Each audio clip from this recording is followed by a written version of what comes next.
voltamos à nossa aula sobre a legalidade do pecado.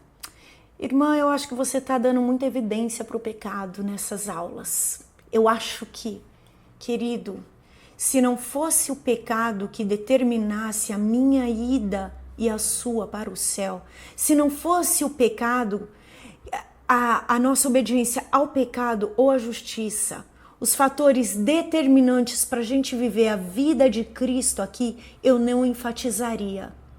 Eu tenho uma carne, eu tenho uma mente, sabe? Porque eu quero deixar bem claro para você tudo que o pecado faz, a legalidade dele, porque eu estudei. Na minha cabeça eu sou a pessoa mais pecadora que eu conheço, e sou mesmo, por quê? Porque a única que conhece meus pecados desde que eu nasci sou eu. Deus não traz mais à memória os pecados que eu pedi perdão para Ele. Glórias ao sangue de Cristo que me redimiu de todo o pecado. Mas eu ainda tenho um arquivo de memória.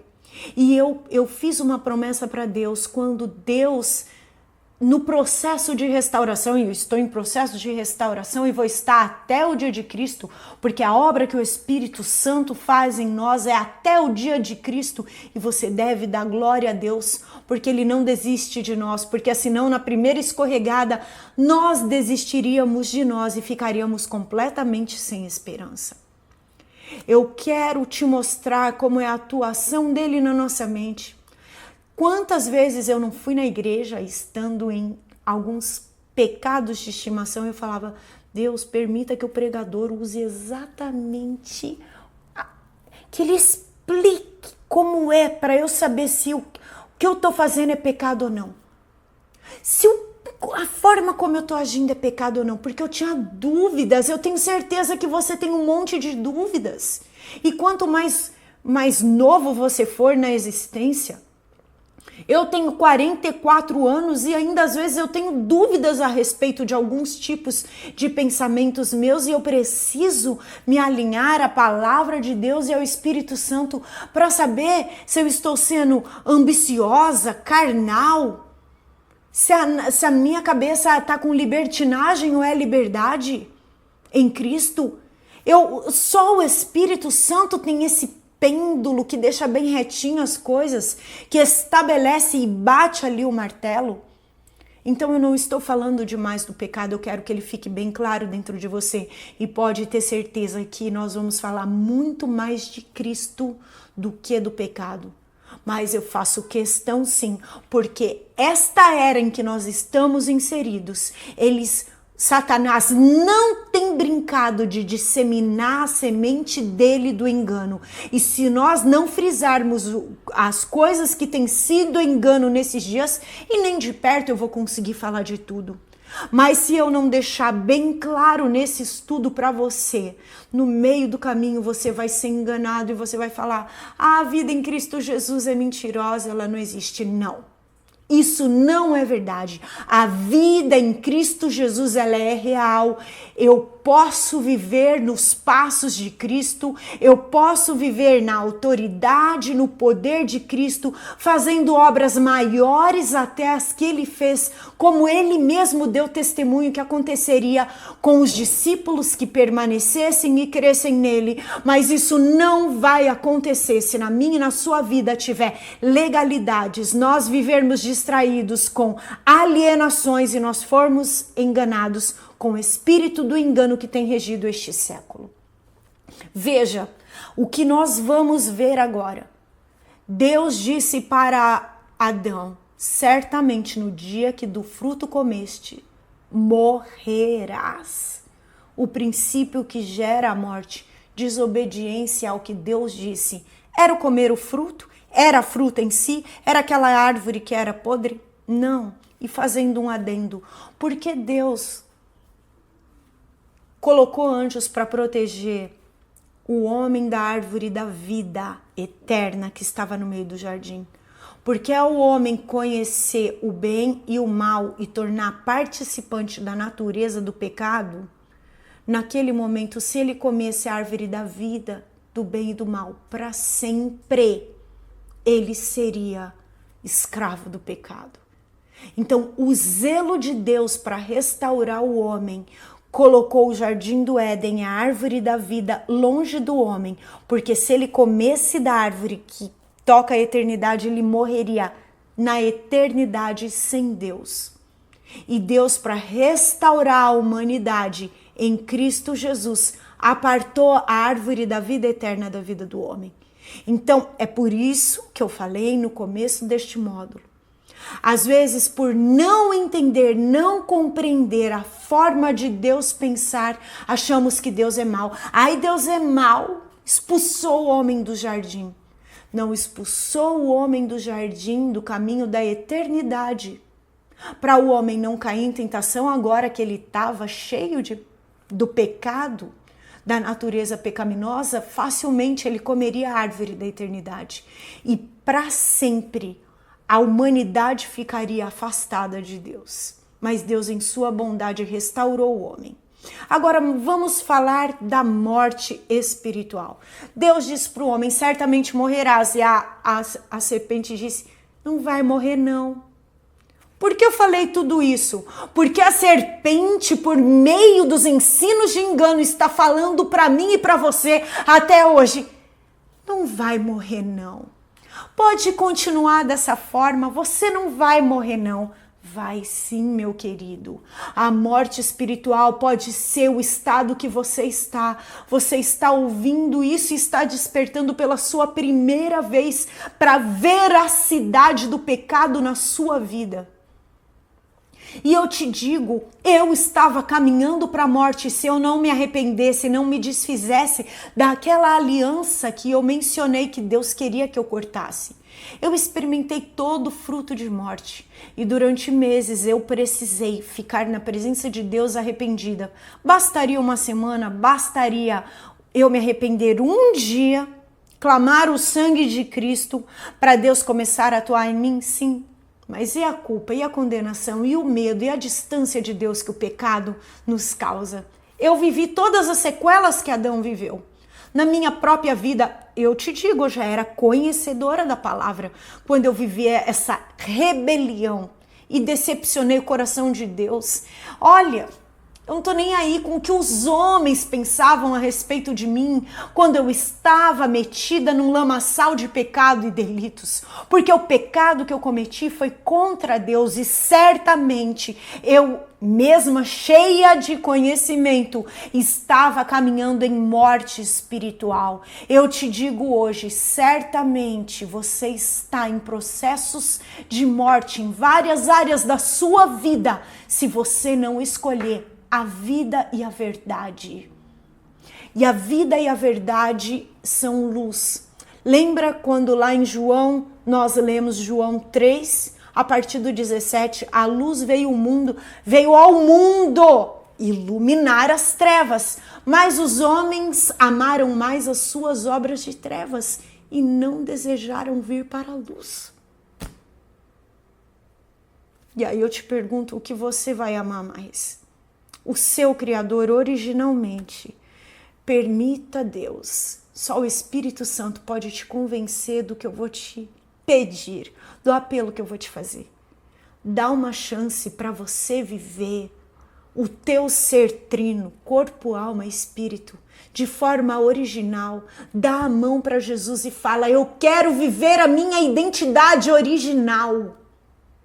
A tua identidade original tem poder. A tua identidade original tem a suficiência de Deus. Na tua identidade original, você recebe do próprio céu alimento espiritual e a provisão na matéria. Na tua identidade original, você vai ser um sucesso. Naquilo que Deus te chamou para fazer, na tua vocação, você não tem que largar a tua vocação. Nós vamos falar isso no próximo módulo. No próximo módulo, não nas próximas aulas. Deus te desenhou com um determinado formato porque Ele tem um propósito para você. Ele só quer que você largue os pecados, aquilo que infringe o caráter do amor, da pureza, da santidade. Pode continuar na sua vocação. Mas você agora vai estar coberto de luz, cheio de luz, e vai ser luz aonde você estiver. Deus quer te tirar dessa condição de morte. Vamos ler sobre ela? Gênesis 2, do 15 ao 17, Romanos 8, do 6 ao 8. O princípio que gera a morte e desobediência ao que Deus estabeleceu. O Senhor Deus colocou o homem no jardim do Éden para cuidar dele e cultivá-lo. E o Senhor Deus ordenou ao homem: coma livremente de qualquer árvore do jardim, mas não coma da árvore do conhecimento do bem e do mal, porque no dia em que dela comer, certamente morrerá. Deus é a verdade, ele não mente, ele não volta atrás. Dificilmente Deus se arrepende. Deus não se arrepende. A palavra dele é. Quando ele fala, se torna um veredito. Agora veja, Romanos, o que Romanos diz? A mentalidade da carne é morte. A forma da carne, a forma carnal de se pensar é morte. Mas a mentalidade do Espírito, com letra maiúscula, se referindo ao Espírito Santo, é vida e paz. A mentalidade da carne é inimiga de Deus, porque não se submete à lei de Deus, nem pode fazê-lo. Quem é dominado pela carne não pode agradar a Deus. Olha como é simples, Romanos 8, 6 e 8, me deixam bem claro. Quem é meu Senhor? É o pecado ou é Deus? É simples. Quem é dominado pela carne não pode agradar a Deus. Fala em oração, você não quer. Fala em ler a Bíblia, você não quer. Fala em assistir um culto, você não quer. Fala em uma reunião de oração, você não quer. Fala em adorar a Deus, você não quer. Fala em louvar a Deus, você não quer. E fazer um jejum, então? Isso não existe mais. Botar a carne para sentir fome? Não existe mais. Existe sim, meu querido. A mentalidade da carne é inimiga de Deus. Jesus, quando foi tentado pelo diabo, ficou 40 dias em jejum. Não estou mandando você fazer jejum de 40 dias. Mas estou falando para você colocar a tua carne como serva de você, do seu livre-arbítrio de volta. E isso só acontece por meio da vida no Espírito. Os 3 tipos de morte espiritual. Nós vamos ver aqui, vai aparecer vários versículos que vão falar uma dualidade ou de vários tipos de morte. Então nós vamos comentando sobre eles. Hebreus 9, 27 fala a respeito da morte física. Temos 3 tipos de morte. A morte física, que é quando você vai num velório e vê o corpo ali. A morte física. Saiu a essência do homem de dentro dele. A morte espiritual, que é a condição que nós estamos comentando aqui. Você está em condição de morte espiritual. Como eu sei? Quando eu estou desconectado do Criador, quando eu não consigo me sujeitar nada da palavra. Eu estou andando em morte espiritual, quando é impossível para mim andar debaixo de obediência à palavra de Deus. Então temos a morte física, a morte espiritual e a morte eterna, que é conhecida na Bíblia como a segunda morte. Que morte é essa? É quando depois de todas as coisas que Deus estabeleceu para a humanidade acontecerem na humanidade, a Bíblia diz que cada um ele vai retribuir a cada um segundo a vida que andou. Nós lemos lá em Romanos. E se você andou em injustiça, a retribuição para a injustiça é a morte eterna. Então essa é a segunda morte. Eu passei pela morte física, aí o meu espírito e a minha alma vão para um tipo de lugar de espera. Os cristãos vão ficar num lugar de luz como um paraíso.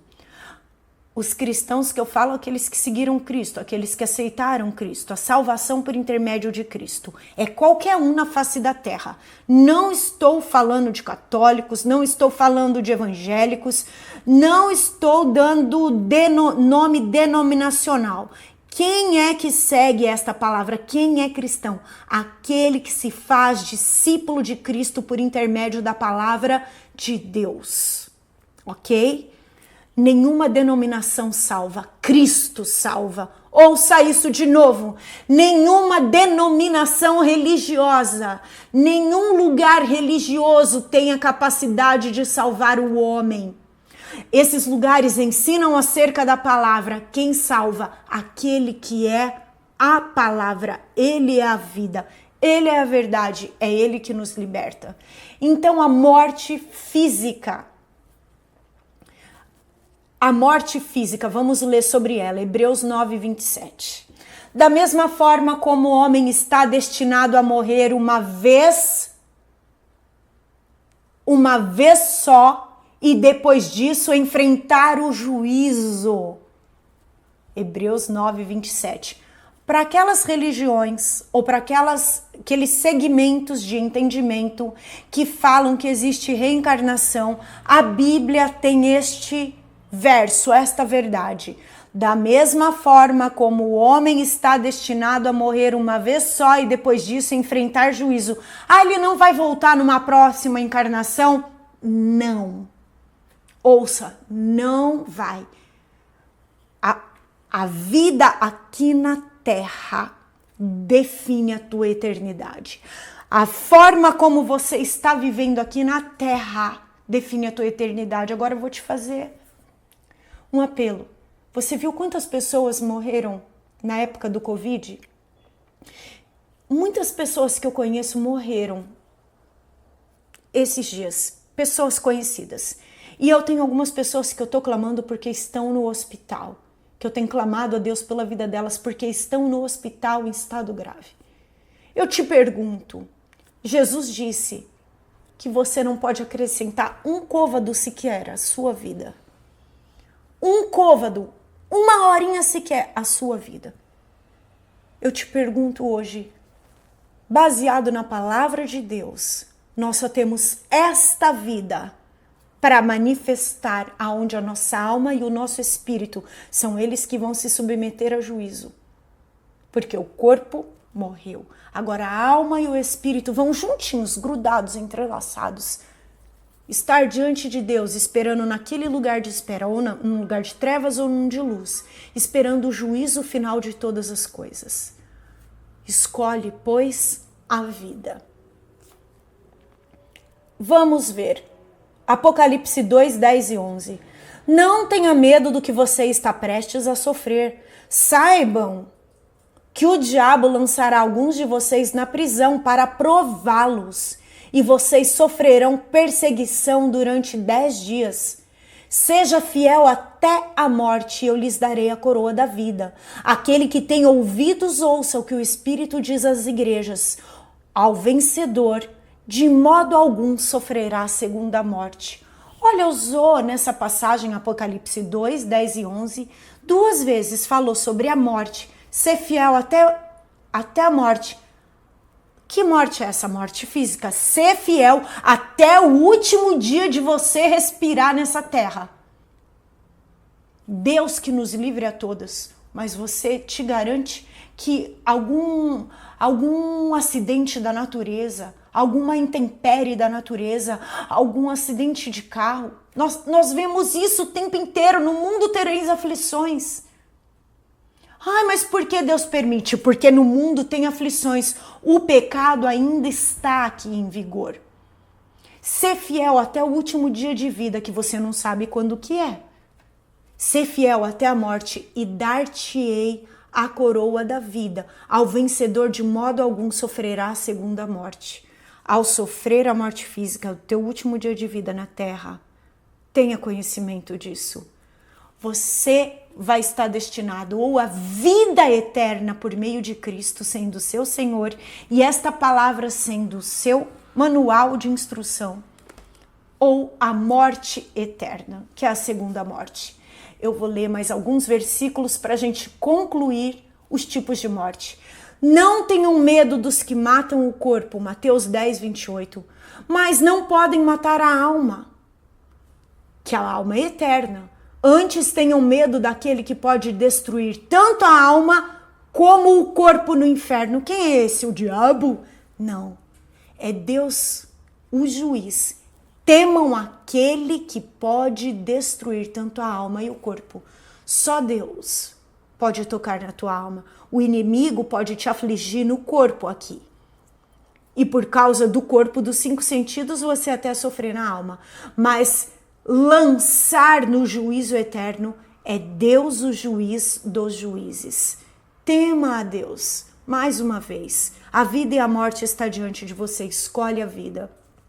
Assim como o corpo sem espírito está morto, a fé sem obras está morta. Falando do corpo em si. Nós fomos feitos corpo, alma e espírito. Quando o espírito é tirado do corpo e o espírito vive grudado com a alma, tá? Eles são como que entrelaçados. Quando o espírito e a alma são removidos do corpo, não tem mais vida ali. Assim como o corpo sem espírito está morto, também a fé sem obras está morta. E o último versículo. E este é o testemunho. Deus nos deu vida eterna e esta vida está no seu Filho. Conhecereis a verdade vos libertará. Quem tem o Filho tem a vida. Estou lendo 1 João 5, 11 e 12. Quem tem o Filho tem a vida. Quem não tem o Filho de Deus não tem a vida. Ou seja, está em morte espiritual. Quem não tem o Filho não tem a vida. Se você não tem vida, qual é a sua realidade? De morte. Eu não estou falando aqui porque eu quero que você vire crente, evangélico e vá para um templo ou faça parte de algum segmento denominacional. Eu faço um apelo e só o Espírito Santo pode vir com a palavra afiada no teu coração. Aceite Jesus como Senhor. Se livre da legalidade do pecado por intermédio do próprio sangue de Cristo. Cristo vai libertar você. Escolha a vida hoje, em nome de Jesus. Espero que este conteúdo tenha abençoado a sua vida. Agora eles estão sendo liberados em novos dias da semana, toda terça, quinta e domingo, porque em breve teremos nova programação. Você pode transformá-los em verdadeiras devocionais e reflexões. Sim, as aulas sobre identidade espiritual. Você também pode compartilhá-las com seus grupos de estudo, com seus grupos da igreja. Se você gostou desse vídeo, curta, compartilhe e deixe seu comentário, pois ele é importante para nós e faz com que o YouTube compartilhe com mais pessoas.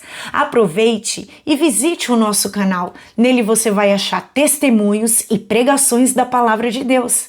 Eu quero aproveitar e falar para você deste livro que Deus me inspirou a escrever, o Guia Prático para Mulheres Sendo Transformada por Deus em uma Mulher Notável. Um guia para você ser transformada pelo Espírito Santo. Além de abordar vários assuntos do universo feminino, este guia conta com conteúdo bíblico em cada capítulo, questionários para autoconhecimento e declarações poderosas em forma de orações pessoais para a cura da alma e desenvolvimento pessoal.